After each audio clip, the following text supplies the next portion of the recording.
தேசிய ஜனநாயக கூட்டணியில் அங்கம் வைக்கின்ற பாட்டாளி மக்கள் கட்சிக்கு 18 இடங்கள் ஏற்கனவே அறிவிக்கப்பட்டுள்ளன. அந்த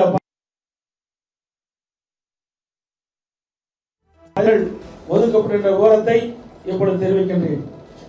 1 சேலம் மேற்கு, 2வது தர்மபுரி, 3வது பெண்ணாகரம், 4வது விக்கிரவாண்டி, 5வது சோளிங்கர், 6வது மயிலாடுதுறை, 7வது திருப்போரூர், 8வது உத்திரமேரூர், 9வது ஜெயங்கொண்டம், 10வது போலூர், 11வது செஞ்சி, 12வது விருதாச்சலம், 13வது ரிஷிவந்தியம், 14வது காட்டுமன்னார் கோயில், 15 கீழ்வேலூர், 16 பெரம்பூர், 17 சேலம் வடக்கு, 18 அம்பத்தூர்.